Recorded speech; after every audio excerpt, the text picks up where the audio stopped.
Hello, thank you for tuning in to Momo's weekly review with me, Nassim Ahmed, and my regular guest, Moin Rabbani, to unpack the latest news from Gaza region and across the world. Moin, thank you for joining us again. How are you doing? Thank you for having me, Nassim. It's always a pleasure. I want to begin again with the hostage deal and the latest reports that Hamas is suspending the release of any further hostages due to Israeli violations, and then move to this crazy plan of Trump, which has been on the headlines for the past week. The latest on that, the plan being to own Gaza, as he says. And today, I think he announced that if Palestinians were expelled, they would not be allowed to return to Gaza. That's the latest more details he gave this morning. And then we'll speak about further revelations regarding 7 October. Uh, Israeli Defense Minister Yoav Gallant, the former, sorry, Defense Minister Yoav Gallant, he gave an interview last week and revealed that the Israelis actually invoked the Hannibal Doctrine, which is basically to kill their own civilians instead of allowing them to be taken as hostages, and other reports regarding Israel's use of toxic gas in Gaza. So we will discuss some of that as well, and many of the other latest developments from the region. But I want to begin with, as I mentioned, uh, the hostage deal. Hamas announced this morning that it is suspending the release of hostages, which was, I think, planned for Saturday in violation, what Israeli violations. The latest is that, well, we're recording this Monday, 10th of February. So the latest is that Hamas is no longer going to continue with the negotiations. So I want to basically get your thoughts, first of all, on how we've arrived at this first major Sure. crisis in the ceasefire agreement. How did we get here, and what is expected now that Hamas is threatening to suspend the release of any further hostages? Well, there are multiple reasons that explain how we get here, but I think first we need to backtrack and clarify that this is not a hostage deal, or in fact, it's much more than a hostage deal. It's what we're talking about, what Israel and Hamas have agreed is a three-stage deal, which includes in the first phase, a suspension of hostilities, exchange of captives between Israel and Hamas, both prisoners, Israeli prisoners and hostages, and Palestinian prisoners and hostages. Um, it includes freedom of movement within the Gaza Strip. It includes varying degrees of Israeli withdrawal from territory within the Gaza Strip that Israel has occupied. And last but absolutely not least, it also includes an very substantial increase in the provision of urgently needed humanitarian aid to the Gaza Strip, not only food, water, medicines, and so on, but also given Israel's systematic destruction of the Gaza Strip, and particularly of the northern Gaza Strip, of housing, tents and other forms of protection against the elements during the middle of the winter. So what has happened is that today, Monday, the 10th of February, Hamas's military spokesman, Abu Ubaidah, made a statement that Hamas is indefinitely suspending the further release of Israeli captives, prisoners, and hostages, and because of Israeli violations of the ceasefire agreement of the agreement, and the Israeli violations that he identified in this statement concern multiple issues. Of course, there have been repeated Israeli killings, including by sniper fire, of Palestinians within the Gaza Strip. There have been a restrictions placed on the provision of urgently needed humanitarian aid in the northern Gaza Strip, And this relates also to the mass expulsion plan, which I'll get to in a minute, and basically continuous Israeli foot dragging about implementing its obligations under this agreement. So those are kind of the direct reasons that Israel is not fulfilling its explicit obligations under the agreement, and therefore Hamas is suspending the fulfillment of its own obligations until further notice. The second factor here is the statements and policies adopted by the Israeli government with respect to the future of this agreement. So, what was agreed was that the second stage of this agreement was not specified and not conclusively concluded at the outset. But what the parties agreed was that they would commence with negotiations for the second stage on the 16th day of the first stage. What has happened now is that the Israeli Prime Minister, Benjamin Netanyahu, has sent his delegation, negotiating team, to the Qatari capital, Doha, but has not authorized them to begin negotiations about the second phase. And what he is instead seeking to do is to extend the first phase indefinitely so that there would be further Israeli Palestinian exchanges of captives without concluding the second stage, which calls for not just a suspension of hostilities, but a durable cessation of hostilities. And this is something that Netanyahu is desperately seeking to avoid. People have pointed out that one of his key coalition partners, the Jewish Power, or rather religious Zionism movement, has threatened Netanyahu that if he concludes the second stage of the agreement, including a durable ceasefire, that religious Zionism will leave the coalition and the government will fall. This is undoubtedly an important motivation for Netanyahu. But there are also other reasons, and these are not only the let's say the personal motivations Netanyahu has for remaining in office in order to avoid prosecution and prison for his various offenses under Israeli domestic law. It also relates to the broader attitude of Israel that it has not managed to achieve its objectives during its genocidal military campaign in the Gaza Strip, and that it therefore needs to resume the war at some point in order to seek to achieve those objectives at the end of the day.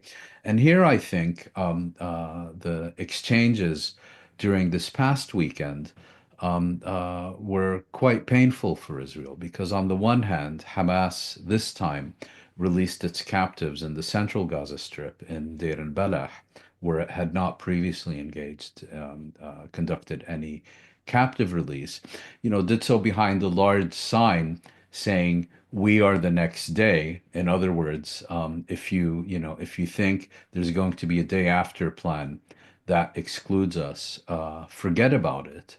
And then the following day, Israel was forced to complete its withdrawal from what it calls the Netzarim corridor, the corridor occupied in the Gaza Strip that bisects the territory between the northern part and the central and southern sectors. And Israel had repeatedly stated that it intends to permanently occupy that in order to have what it calls security control over the entire Gaza Strip indefinitely. So that was, in a sense, a major strategic failure, strategic defeat, even if you will, for Israel, and kind of drove the point home that Israel can't really achieve its objectives unless it resumes its genocidal campaign and hopes that it will succeed where it has failed. So now Israel is putting forth all kinds of new proposals that it will accept potentially negotiating the second stage of the ceasefire if the Hamas leadership voluntarily departs from the Gaza Strip, if Hamas dismantles its military infrastructure, if Hamas does this, that, and the other, all things that are nowhere mentioned in the ceasefire agreement. And as Israel typically does, first you negotiate an agreement. Then you negotiate the implementation of the agreement, and then you have to negotiate all over again because Israel seeks to amend and revise the very terms of the agreement that it has already endorsed. And Hamas is basically saying, we're having none of this until you begin respecting what you've already agreed to, and you begin implementing what you've agreed to as you've agreed to do it. The key achievement in this agreement for you, the release of Israeli captives and hostages, is now indefinitely suspended.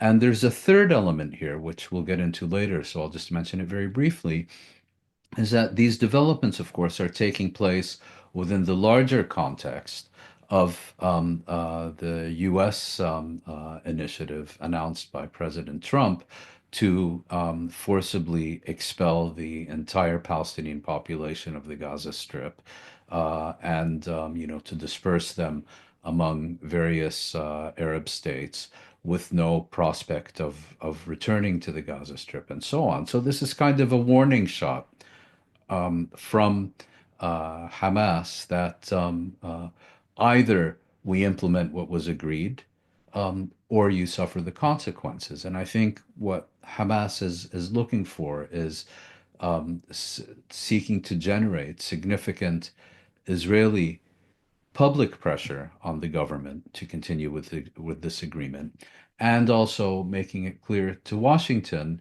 that your one diplomatic achievement since you assumed office is about to go down the drain if you don't call Israel to order. And if I can just make one last point, I think it's important to understand that Netanyahu can say what he wants and he can do what he wants. And of course, we should understand what he's doing, but ultimately, what he says, what he does, what he wants is really of secondary importance because the key issue here, the key actor here, rather, is the United States.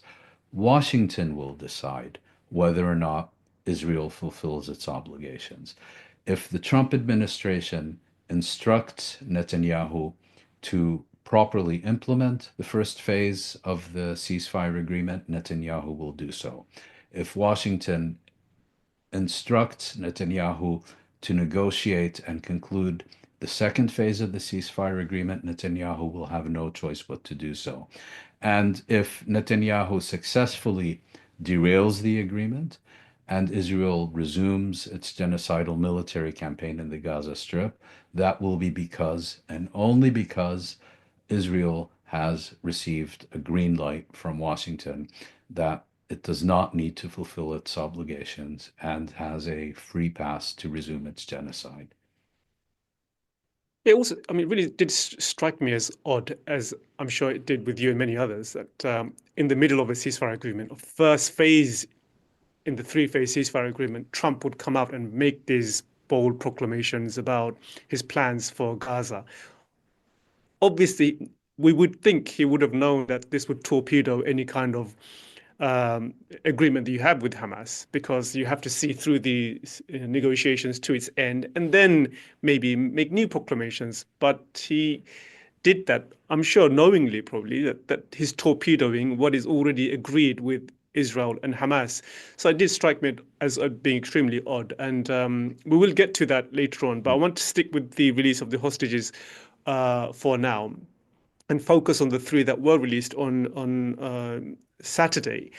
And of course, it sparked a major row internationally about the conditions of the hostages, looking emaciated, and the health generally. There was a huge contrast between the previous hostages that were released and the three that was released on Saturday.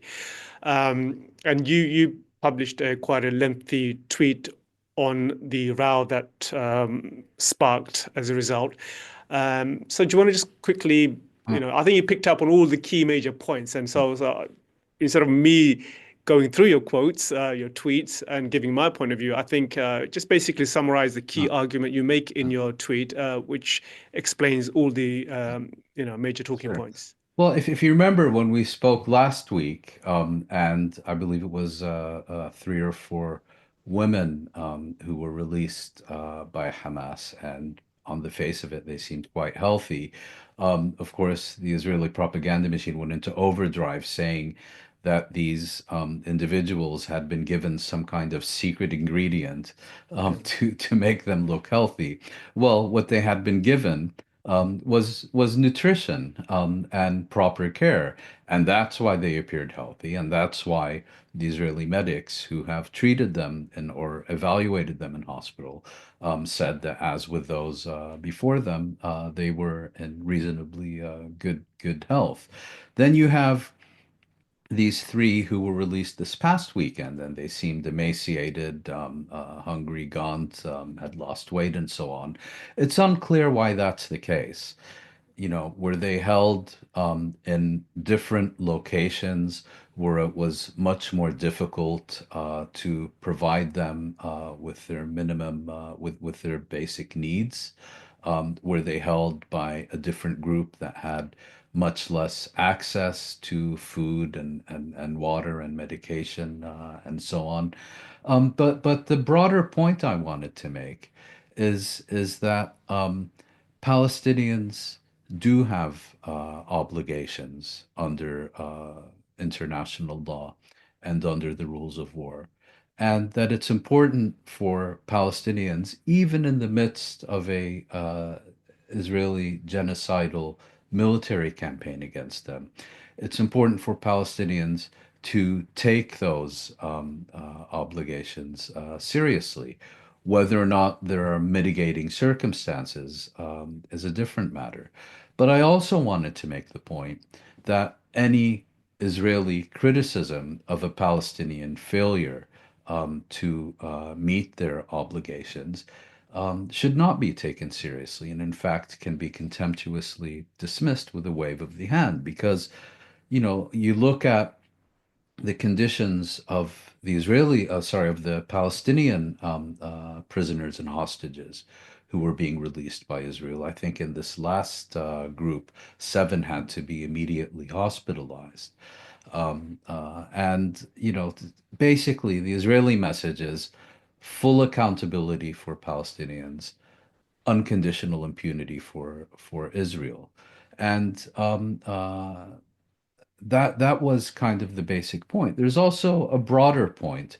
One can make all kinds of criticisms of international law and international institutions, and certainly, as any Palestinian can tell you, international law and international institutions on the whole have a rather sordid history when it comes to protecting and promoting Palestinian rights and interests.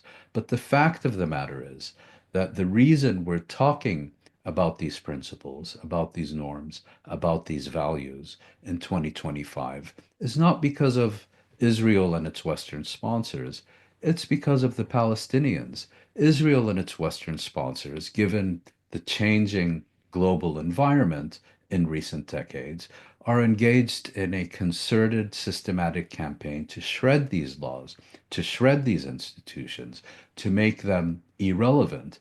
And in that context, I think it's important for Palestinians to seek to maintain them, because ultimately, yes, of course, Palestine is not going to be liberated by international law or international institutions, but they can and do play an important political role. I mean, look at the genocide case at the International Court of Justice.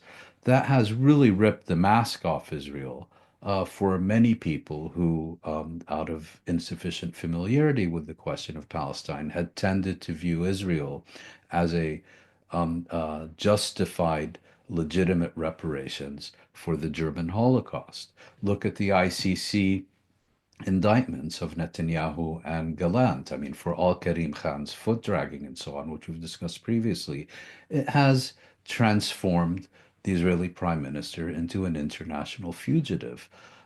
Is he going to go to jail? Of course not.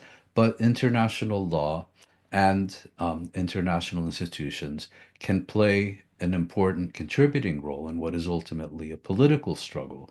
And if you want them to be able to play that role, well, you don't act like Israel and only take the other's obligations seriously while trying to shred the laws and institutions that aren't to your liking, but you begin by taking your own obligations seriously, and at the very least, acknowledging your failures to do so when that is the case. And if I can make one point, I mean, I spoke yesterday to a friend whose nephew was released in this latest group of Palestinian prisoners and hostages that were released by Israel. He had been in prison for some 20 or 21 years out of, I think, a 25 or 26-year sentence. Came out completely emaciated, is apparently unable to hold a meal down because he hasn't had proper nutrition for so long, has lost very considerable proportion of his body weight, has very serious scabies and so on. And what he has been saying since he got out, that of the 20 odd years he's been in prison, the past year has been far and away the most difficult because after October 7th, um, Israel basically instituted Gestapo tactics against those in its prison system. And not only that, he also said that it was particularly the past 3 days when he and the other Palestinians scheduled for freedom were transferred to Ofer military prison in Betunia, just outside Ramallah. He said those past 3 years were the very worst of the more than 2 decades that he was in Israel's prison system. It was round the clock beatings, abuse, humiliation, deprivation of essentials, and so on. Now, this is very different, of course, than what we already know about the treatment of Israeli captives and hostages in the Gaza Strip, at least so far.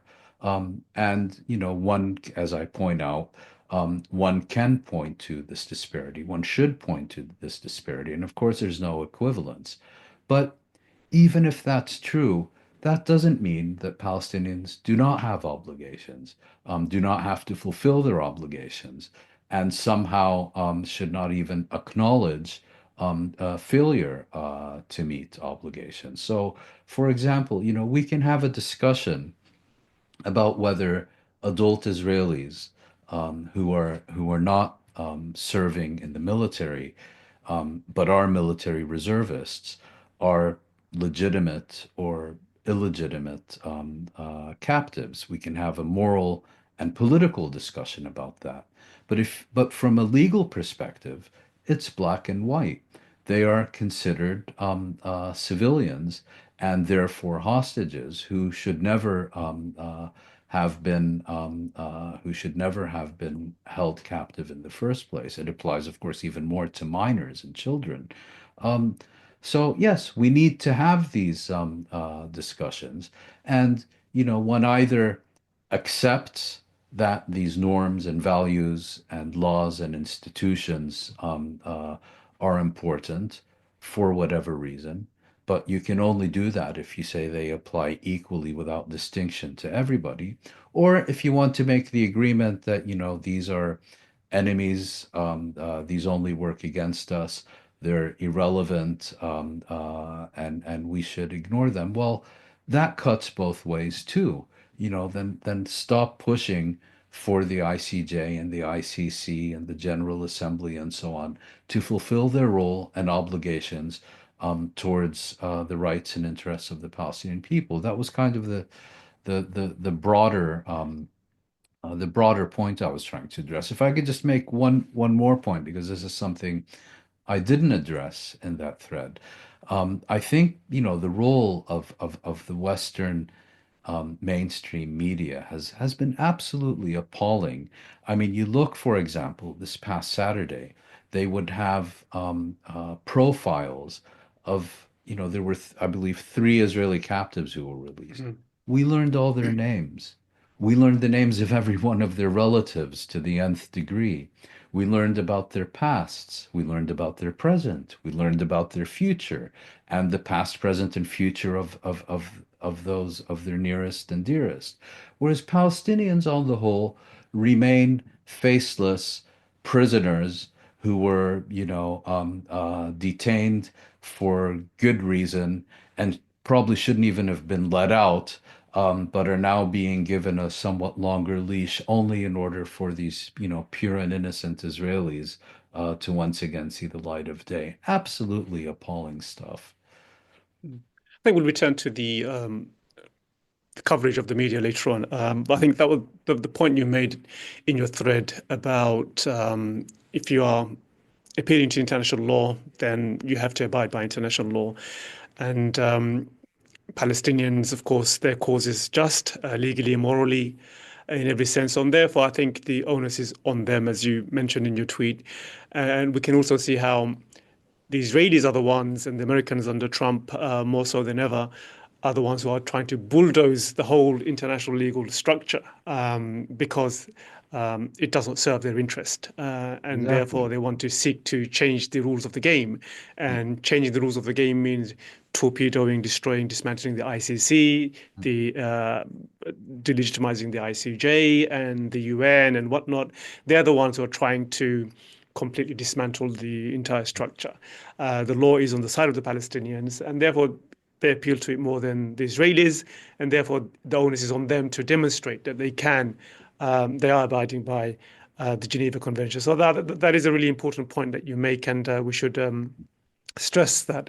And in terms of the mitigated circumstances, I mean, there's a report in the Israeli sources which mentions that following the Nusayrat raid in June 8, where 276 Palestinians were killed to rescue a number of hostages, Hamas was forced to move the hostages from above ground to below ground, which made it very, very difficult for them to provide food in the way they were doing previous to that. And I think Israelis themselves, they are asking, questioning Netanyahu and his policy of bombing Gaza in the manner he was doing, this kind of saturation bombing, that would endanger the lives of the hostages and also make it difficult for Hamas to look after the hostages and the siege that was imposed and the starvation. So that all, of course, as you mentioned, it doesn't justify the treatment, but that all explains why Netanyahu's own policy was making it very, very difficult Sure. for Hamas Yeah, and to. I pointed to some of these things. You can Mm, make the argument that a military reservist is is not a civilian non-combatant. You can make that argument politically, morally, whatever, but you can't make that argument under international law, which is very black and white. I mean, you can make the argument that it was Israel's genocidal siege that made it difficult for those holding these captives to properly care for them. That's all true. And it's also true that Hamas already on October 8th offered to immediately release all the civilian hostages in exchange for an Israeli commitment not to invade the Gaza Strip. And it's also true that the only reason that these people have been held for this long is because Israel and the United States repeatedly undermined and sabotaged the conclusion of a ceasefire agreement. That's all true. But at the same time, you can't say that international law is not black and white on these things. That mm, if it's someone who a civilian, if it's someone who international law classifies as a civilian non-combatant, even if they're from, the state of Satan, it's simply illegal to take them hostage. And when you have taken them hostage, um, there's a requirement to release them immediately and unconditionally. You may not like that international law says that, but you can't pretend it says anything otherwise. I think it's important to stress that point. Let's turn our attention to two other stories that appeared last week related to October 7 and also Israel's the way Israel has been conducting its military operation in Gaza since. Before I do that, I want to quote a former UK Supreme Judge, Lord Sumpton, who served in the What UK's a name. highest court from 2012 and 2018. And he was interviewed by The Guardian. He said that Israel's policies in Gaza has been grossly disproportionate. And then he said that, there's an argument to say there is genocide taking place in Gaza. So he's a number of many other judges who have come out and said that what Israel is doing in Gaza is tantamount to genocide, or can be as a strong argument to be made that there is genocide. Um, so I wanted to mention that. So if you want Mm. to have a look at his statement, you can go and look Yeah. at that. And it's part of a book he's publishing on the challenges to democracy. And one of the things he argues there is that one of the challenges that there's been a crackdown on free speech, and he points to the pro-Palestinian activism and the crackdown against them. He cites that as an example of how there's a global threat to democracy. On specifically October 7, Yoav Gallant, former Israeli defense minister, he came out and said that Israel did issue an order to the Hannibal Doctrine, as it's called, to which targets or kills Israelis if there's a fear that they will be taken as hostages. So the Hannibal Doctrine was issued. That Yoav Gallant came out and said that that's quite a you know revelation, I would say. And then also a story in Plus 972 magazine, which documented a number of ways in which Israel was violating international law by gassing Palestinians, or using chemical toxics and chemical gas on Palestinians in the Gaza Strip to target Hamas in the tunnels. So that was quite a revelation as well. So I wanted to basically mention those and let you choose whichever one you want to comment Yeah. on, Well, and feel free to do so. yeah. Well, let's take those in turn. First of all, I'm a little surprised that Yoav Gallant's admission that Israel used the Hannibal directive on October 7th and presumably also thereafter, that it's getting so much press coverage because it's been patently obvious for a while. Just for those who may be unfamiliar with it, the Hannibal Directive is an Israeli military principle which says that a dead Israeli is better than an Israeli held captive by Israel's adversaries. And this was initially formulated to deal with Israeli soldiers to ensure that to basically, once they were in the clutches of Palestinians, to seek to kill them so that they couldn't be held prisoner and then exchanged for the freedom of Palestinian captives in Israel's prison system. But on October 7th, it was expanded to also include Israeli civilians to ensure that these civilians were not taken to Gaza Strip as hostages. And it's been abundantly clear for well over a year that this happened. Almost immediately after October 7th, these reports began to emerge. And we then had significant reporting, I believe, by Plus 972 magazine and also by Haaretz, which basically provided the goods that Israel had been using the Hannibal Directive, I think much less in any Western media. But even without the benefit of these investigative reports, it was already clear. And here I'll give you just one example. Immediately after October 7th, Israel began announcing that upwards of 1,400 Israelis had been killed on that day. And then I think it was a few weeks or a month or two later, it revised that figure downward to approximately 1,200. And when Israeli officials were asked, how they suddenly reduced the numbers of dead by over 200 people, the explanation given was that they had 200 corpses in their possession of people who had been burnt to a crisp that they assumed these individuals were Israelis, but that DNA testing and other forensic evidence um, uh, led them to conclude that, in fact, these people were Palestinians and not Israelis. Now, um, the Palestinians who launched the offensive into Israel on the 7th of October were armed with light weapons. I think the most powerful weapon they had at their disposal was an RPG anti-tank launcher. And the idea that you have hundreds of bodies burnt to a crisp, well, that could only come from heavy artillery or from air-to-ground missiles fired by helicopters and so on. So even then, it was already abundantly clear that Israel was shooting at anything that moves without any distinction for probably for multiple reasons, but a key one of which was to prevent any Israelis from being held captive in the Gaza Strip. Now that Gallant, who, by the way, as you know, is also an international fugitive from justice, has openly confirmed that this was the order given to the Israeli armed forces when he was directly responsible for giving them these orders. Yeah, that's useful information to have, but to treat it as a revelation about something we never knew anything about before strikes me as a bit of a stretch for the reasons I just mentioned.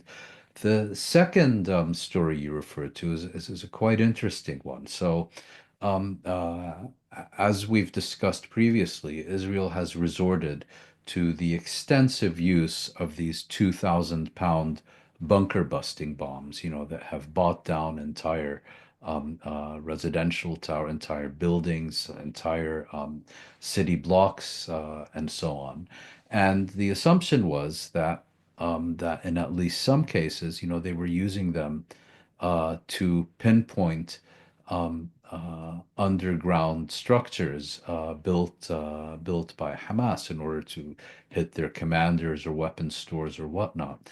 Well, what's so interesting about this article is I think several issues. First of all, one thing we've learned during the past year is that although Israel appears to have had quite precise intelligence regarding Hezbollah and its underground infrastructure in Beirut and other parts of Lebanon, it really had very little intel and probably still has only limited intelligence about Hamas and Islamic Jihad's subterranean network in the Gaza Strip. The main reason probably is, kind of this racist hubris that it didn't think these people were capable of properly challenging it, and it just didn't take the threat seriously.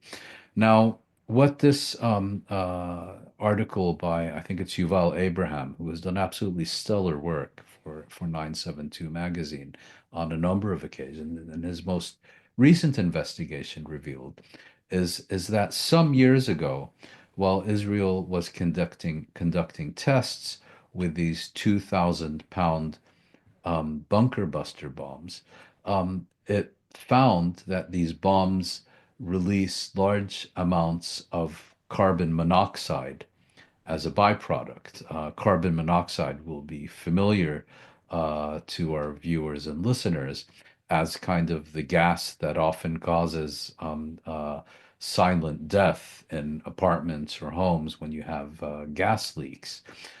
It's a odorless, tasteless gas that is, for that reason, considered so poisonous. And when Israel discovered this, it decided to begin using these weapons not only for their direct destructive impact on hitting underground structures, but also using them precisely for this, let's say, additional function of releasing deadly carbon monoxide gas in underground structures in order to kill anyone who's there. So, in other words, these are high explosives, but that are being used as a chemical weapon, being deliberately and knowingly used as a chemical weapon in order to gas people to death. And there was a well known incident in 2021 during I can't remember what the Israeli military operation during the Unity Intifada was called, Swords of something or other. And Israel began sending all these messages that it was going to invade the Gaza Strip.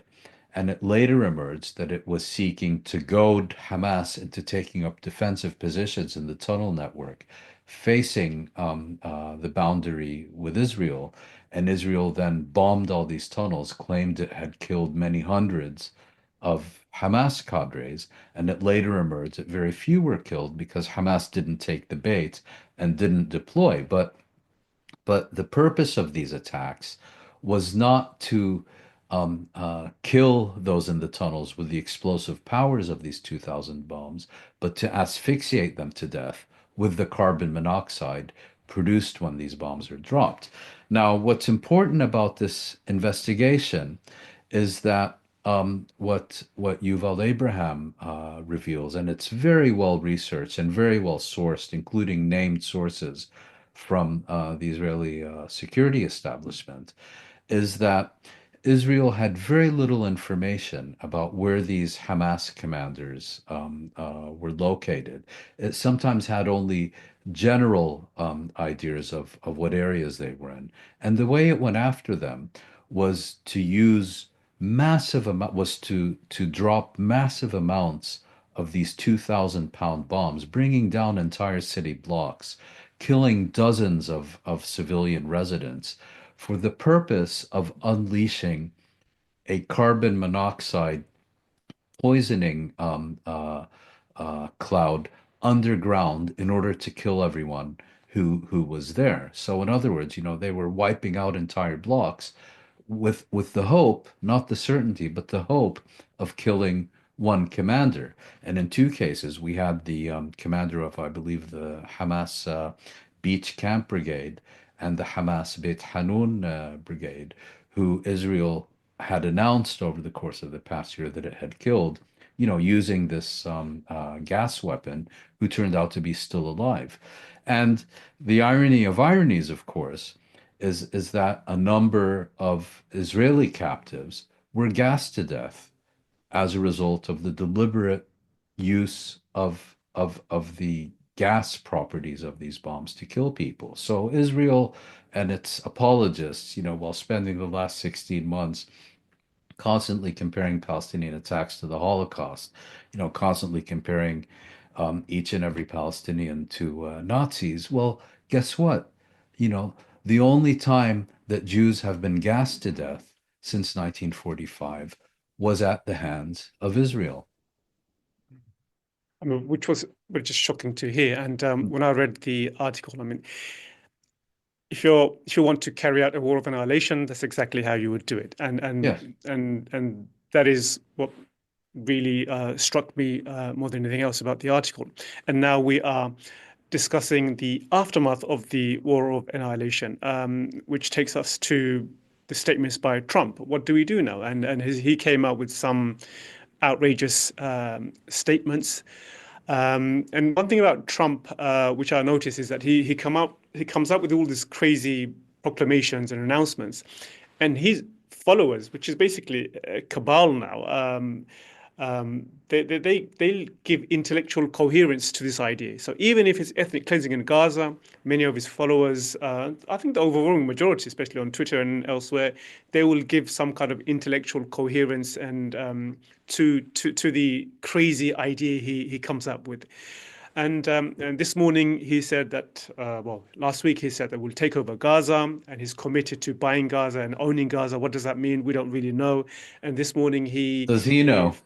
does he? That's true. And this morning he said, I think he was pressed on this during by a journalist, and he said that no, Palestinians will not be allowed to return to Gaza, in his mad vision for the area. So I'm sure you've been reflecting on this. So what are your main thoughts on this matter? Now, I have a couple of thoughts I'll share, but I just want to ask you first of all, I know what are your key thoughts since Trump announced this crazy idea of creating Mar-a-Lago on Gaza? I think they're calling it Gaza Alago or something like that. Look, I Gaza. have to start by repeating what I've what I've said previously, which is that Trump is so erratic, so unpredictable, so wacko that trying to um, uh, understand his Middle East policy is a little bit like trying to do a coherent political analysis of yogurt. The guy's just all over the place, and it's impossible to figure out what's going on here. He tends to repeat, the position of the last person he's spoken to, and so on. Um, I would just make, this is obviously, pie in the sky. I would just make several observations. Um, you can't put just the ethnic cleansing of Palestinians on the policy agenda. If you're putting mass forcible expulsion on the policy agenda, then that applies to everyone. It applies to Palestinians, it applies to Israelis, it applies to Arabs, it applies to Americans. Okay, so if it's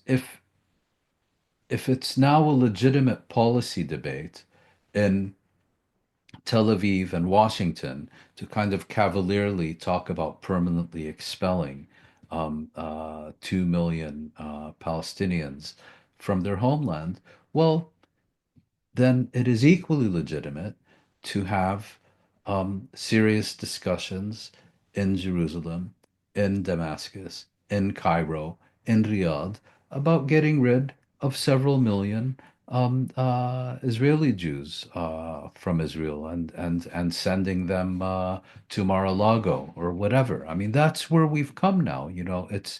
Um, uh, it is now open season on civilian populations. That would be my first observation. My second is that you read the Israeli press and they find this to be very politically useful. Those on the radical right, of course, are in ecstasy, but anyone with a brain understands this isn't going to happen. That it's that it's basically a propaganda tool. But my third observation would be that while the position of Palestinians here is absolutely central, you can't expel people you haven't defeated militarily. And you certainly can't do that when they're already voting with their feet by the hundreds of thousands of returning to northern Gaza rather than heading to the Egyptian border.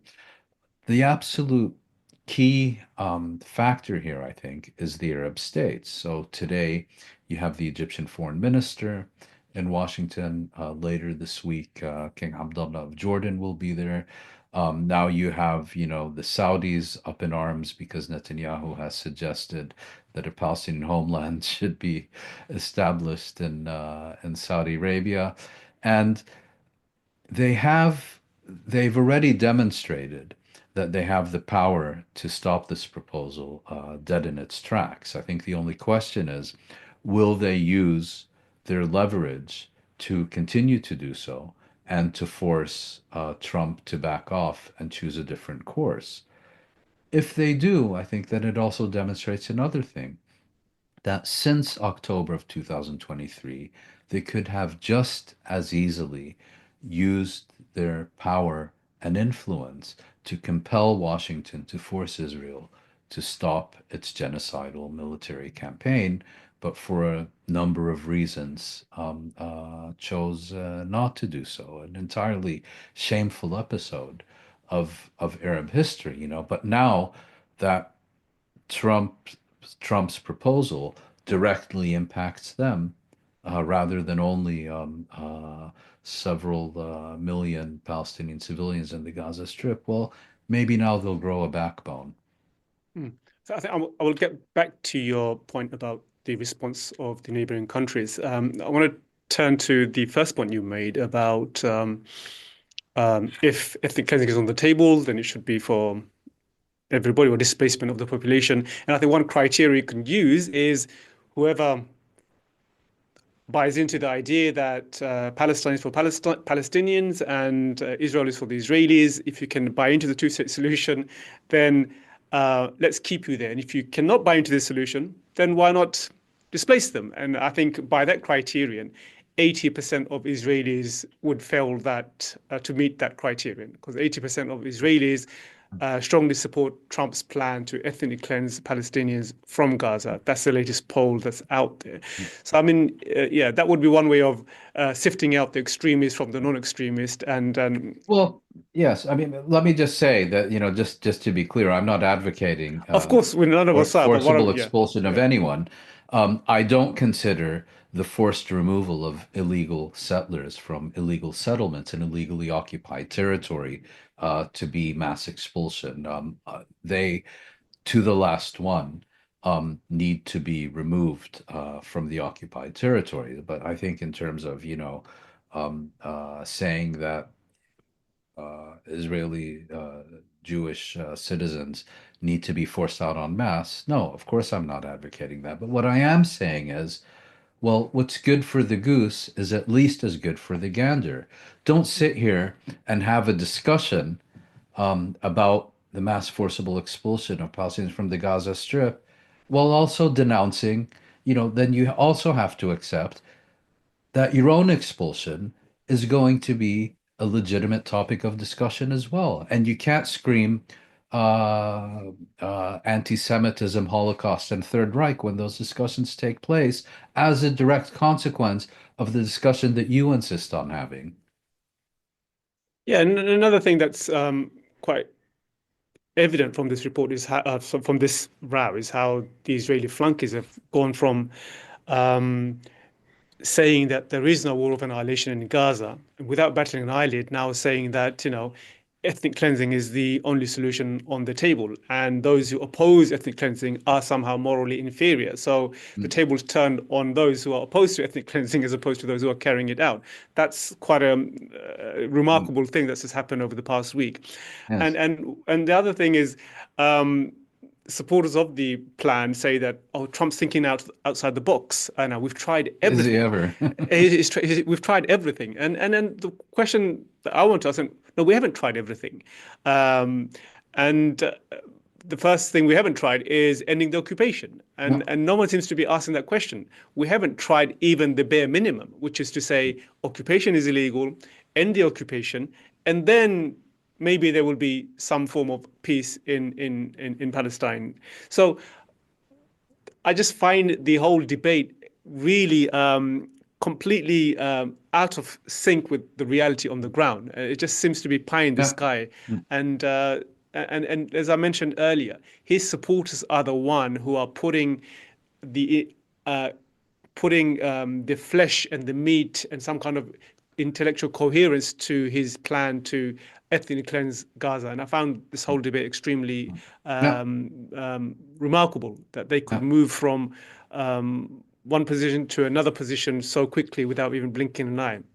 Yeah, and Um, and I mean, if I could just make 2 points, you have kind of a cohort of people like, you know, genuine professional charlatans like John Spencer, Andrew Fox, I believe his name is, and a few others who've really made a career since October of 2023 trying to promote this idea that never before in history, has any military observed such extraordinary distinction between combatants and civilians. And, it may be that, perhaps one civilian got a scrape on his knee, but that's about it. This kind of professional genocide deniers, let's call them what they are.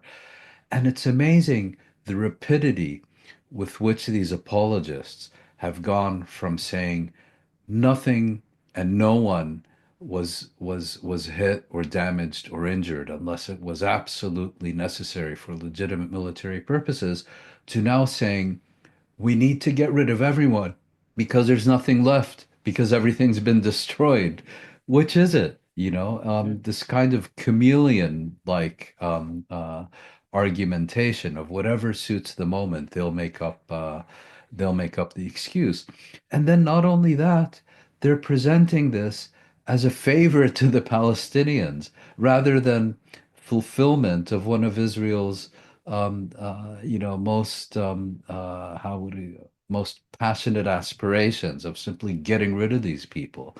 But the broader element here, I think, is that there's an orchestrated, concerted effort to once again transform the question of Palestine from a fundamentally political question, as you were suggesting, about self-determination, about statehood, about ending occupation, about decolonization, transforming it from that into a fundamentally humanitarian issue that can be resolved with housing, with jobs, with social services.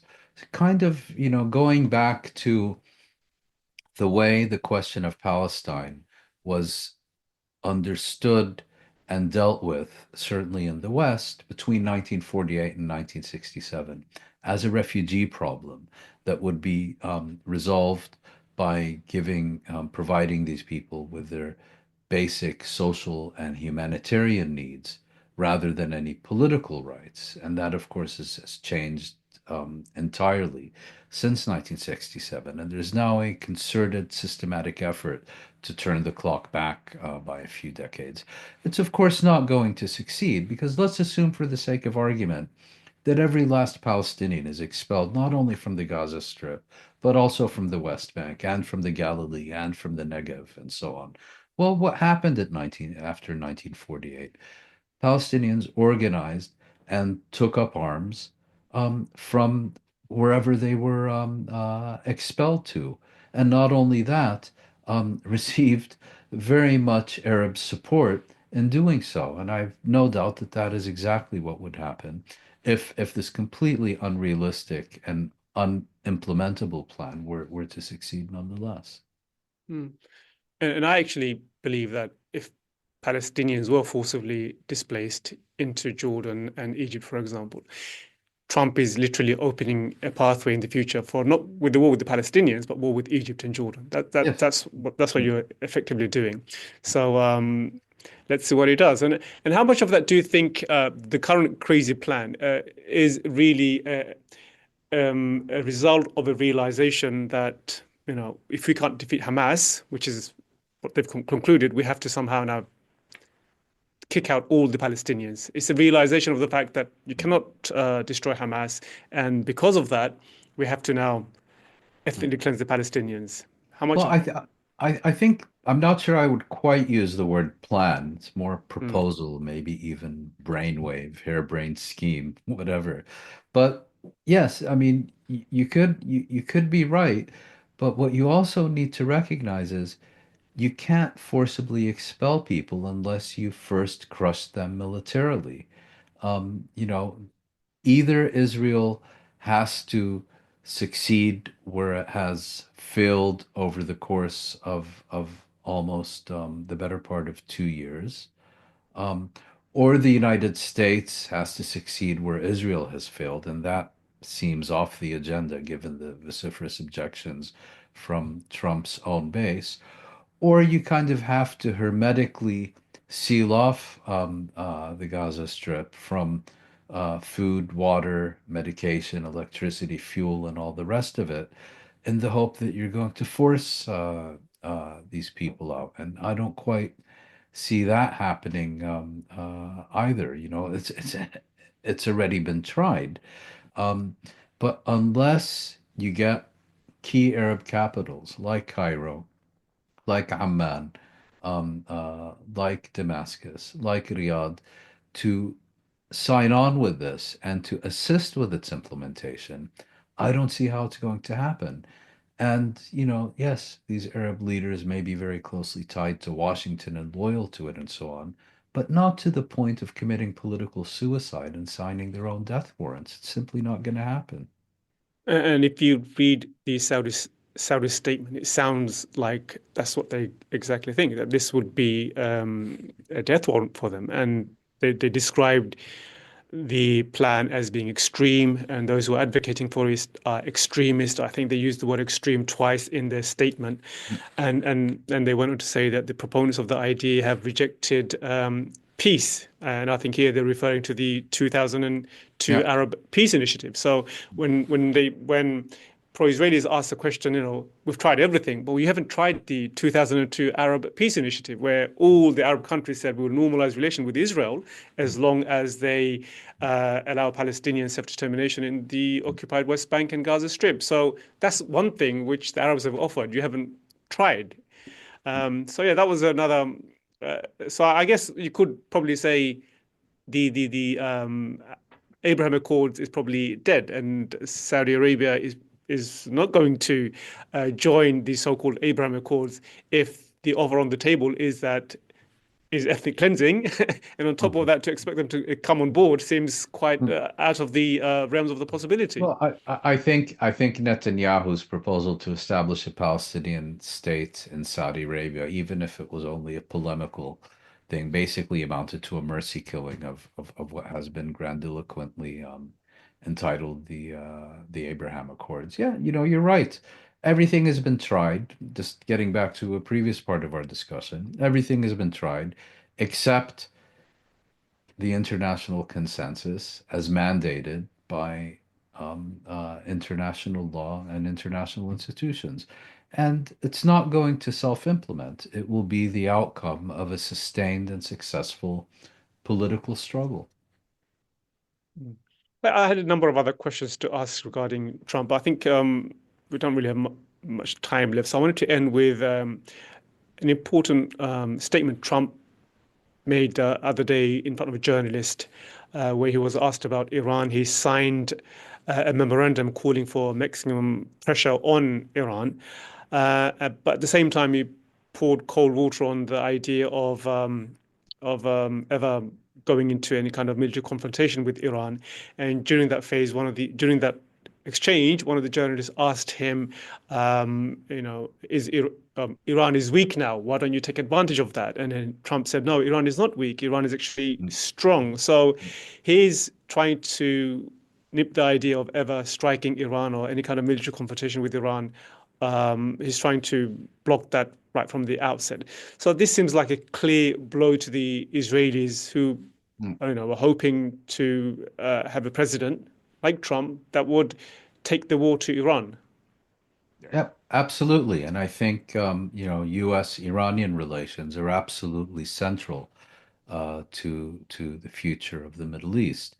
What Trump doesn't seem to remember is that during his first term, his policy of open belligerence towards Iran, and particularly his unilateral renunciation of the Iranian nuclear agreement, ensured that Iran refused to negotiate with him, even though Trump repeatedly sought to negotiate with the Iranians, and even at one point during the UN General Assembly, made repeated overtures to meet with the Iranian president at the time, and they would have nothing to do with him because, for very good reason, they considered him completely unreliable, untrustworthy, bad faith actor. The difference now is that it's a very different region than it was during Trump's first term, and I think um, uh, all the elements for a successful engagement between the United States and Iran are there. The problem is that Trump is doing very contradictory things. On the one hand, he is sidelining the Iran hawks like Brian Hook, like John Bolton, like Mike Pompeo, and all the rest of it. But at the same time, is also engaging once again in belligerent, hostile acts towards Iran. This maximum pressure business that not only makes it difficult for Iran to engage with the United States, but increases their determination not to engage with someone they see as an untrustworthy and bad faith actor. And unless Trump gets his act together, what he may not realize is that he's in fact creating an opening for Israel to seek to provoke a direct US Iranian military confrontation. That was my guest, Moin Rabbani. Thank you, Moin, for Thank joining us you. again. As ever, it's fascinating to listen to your analysis of the situation on the ground. And thank you for tuning in, and see you next week for another episode of Memo's Weekly Review with me, Naseem Ahmed. Bye bye.